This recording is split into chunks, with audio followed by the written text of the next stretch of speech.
corruption and anti-graft matters. JoyNews is learning the National Cathedral Secretariat is set to commence processes to engage a private audit firm to undertake full-scale investigations into public funds used for the construction so far. This comes in the wake of a push by two members of the Board of Trustees, Archbishop Nicholas Duncan Williams and Reverend Eastwood Anaba. They say construction should only resume when the current economic challenges are resolved and an audit into the use of public funds is carried out.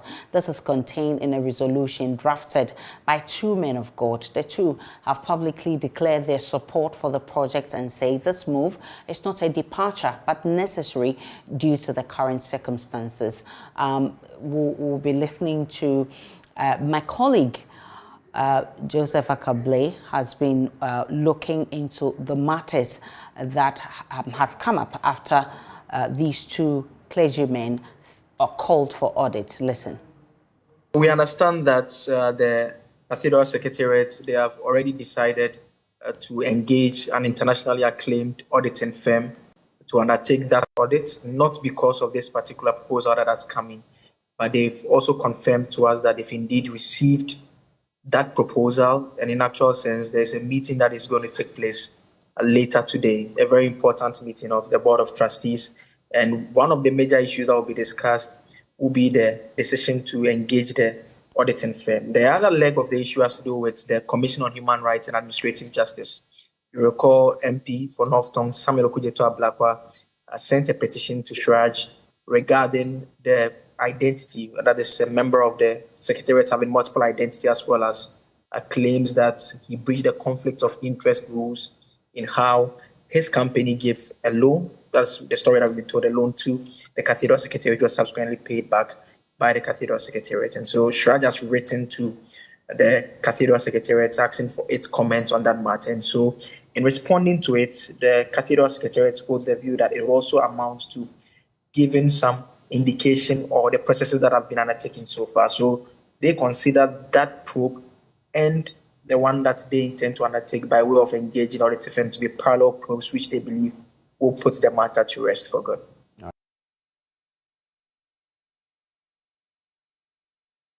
Joseph Akabley with highlights with a call for a probe or audit into the National Cathedral project. Well, former Auditor General Daniel Domelevo is urging Parliament to disallow government's use of public funds for the project without parliamentary approval. As you may recall, Finance Minister Ken Ofori-Atta had told Parliament Ghana's contingency vault was relied upon to aid the construction. Mr. Domelevo says this is unlawful. Let me say first and foremost that this is my opinion, and it is not an audit opinion. I have not gone into every detail of that case, but I find that expenditure or that transaction very, very unfortunate. At no point in time should we be using public funds to fund individual people's wish or desire. So if the president has a desire to put up a cathedral for God, he should go ahead and look for his money, but not to use public funds. But even if he has to use public funds, the Constitution has laid down procedure of using public funds, especially money from the Consolidated Fund. Article 178 provides that it must be in the budget or in a supplementary budget approved by Parliament, except if it is a charge on the appropriation by a law, that is the Constitution, or an act of Parliament. This was not done. Again, we were told that it was an emergency, as a result of which the Minister of Finance used the emergency, emergency vote in making that payment. At the same time, the same Minister of Finance requested that there should be money paid into the contingency fund. Read the Auditor General's report, it's there, that 1.2 million was paid into contingency fund, not the vote, and used for COVID, which is clearly an emergency and unforeseeable expenditure. So if the cathedral was actually an unforeseeable expenditure which occurred, it should have been coming out of the contingency fund, not the vote.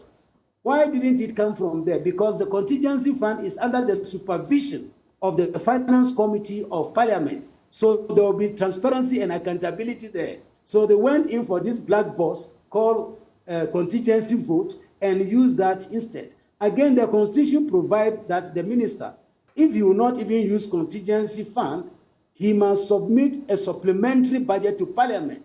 There again, there will be accountability and transparency. To avoid this, the government decided to use contingency vote, which I must admittedly say has been in the books for several years. And it gives the ministers, the various ministers of finance, a leeway of putting money there and can use it anyhow. And I call on Parliament to disallow that expenditure line. They should cancel it. It is unlawful. The Constitution has provided medium for which the government should address contingencies or unexpected expenditures. There are two. One of them, utilizing the vote under the contingency fund, which must be replenished. Secondly, the minister can go to Parliament with supplementary budget. If they will not do this, then they should not allow them.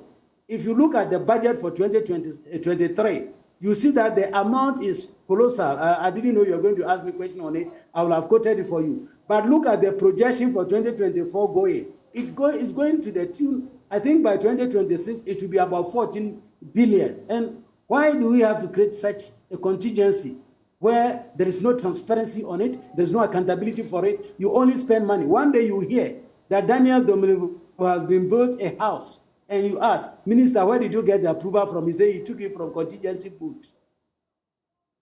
It is a window for stealing, it is a window for wastage, and must be stopped.